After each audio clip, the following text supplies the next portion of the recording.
ബംഗാളിൽ മമതാ ബാനർജി സർക്കാരിനെ പുറത്താക്കുകയെന്നാൽ നുഴഞ്ഞുകയറ്റക്കാരെ പുറത്താക്കുകയെന്നാണെന്ന് കേന്ദ്ര ആഭ്യന്തരമന്ത്രി അമിത്ഷാ.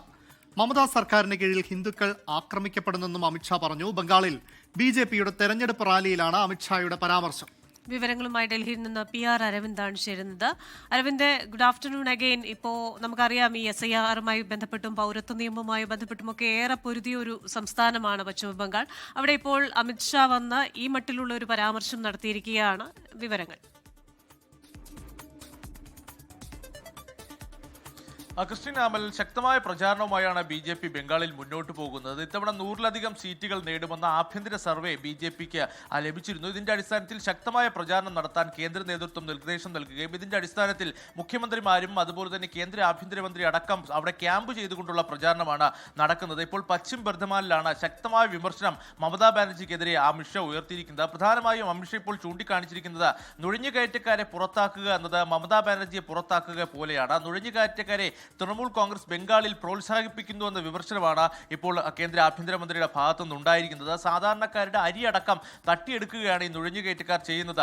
മെയ് 4-ന് തെരഞ്ഞെടുപ്പ് ഫലം വന്നാൽ അടുത്ത ദിവസം തന്നെ നുഴഞ്ഞുകയറ്റക്കാരെല്ലാം ബംഗാൾ വിട്ടുപോകാൻ തയ്യാറാകൂ എന്നൊരു മുന്നറിയിപ്പ് കൂടി ഇപ്പോൾ കേന്ദ്ര ആഭ്യന്തരമന്ത്രിയുടെ ഭാഗത്തു നിന്ന് ഉയരുകയാണ്. ഇതുകൂടാതെ തന്നെ രാമക്ഷേത്രം അടക്കമുള്ള വിഷയം ഇവിടെ തെരഞ്ഞെടുപ്പ് പ്രചാരണത്തിന് വേണ്ടി ഇപ്പോൾ BJP ഉപയോഗിച്ചിരിക്കുന്നു. പ്രധാനമായും ഇപ്പോൾ കേന്ദ്ര ആഭ്യന്തരമന്ത്രി ചൂണ്ടിക്കാണിക്കുന്നത് പ്രതിപക്ഷം, മമതാ ബാനർജി അടങ്ങുന്ന പ്രതിപക്ഷം രാംലല്ലയെ ഇത്തരത്തിൽ ടെന്റിൽ സൂക്ഷിക്കുന്ന ഒരു നിലപാട് സ്വീകരിച്ചു. BJP അധികാരത്തിൽ വന്നതിന് ശേഷമാണ് രാമക്ഷേത്രം യാഥാർത്ഥ്യമായതാണ് ആഭ്യന്തരമന്ത്രി ഇപ്പോൾ ചൂണ്ടിക്കാണിക്കുന്നത്. ഇതുകൂടാതെ തന്നെ അമിത്ഷാ ഇത്തരത്തിൽ തൃണമൂൽ കോൺഗ്രസിന്റെ പല നേതാക്കളും ബംഗാളിൽ ഇത്തരത്തിൽ ബാബറി മസ്ജിദ് നിർമ്മിക്കുമെന്നുള്ള ആഹ്വാനമെല്ലാം നടത്തിയിരുന്നു.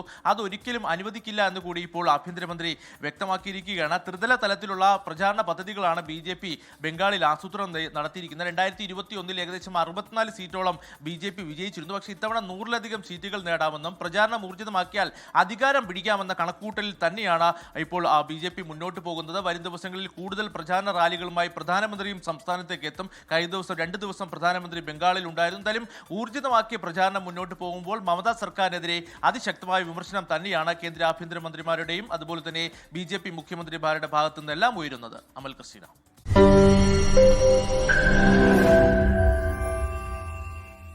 ലോകത്തെവിടെയായാലും ഏത് സമയത്തും 24 വാർത്തകളും ഓഗ്മെന്റഡ് റിയാലിറ്റി പാക്കേജുകളും എക്സ്പ്ലെയിനറുകളും വിശദമായി കാണാൻ ഞങ്ങളുടെ YouTube ചാനൽ നിങ്ങൾക്ക് സബ്സ്ക്രൈബ് ചെയ്യാം.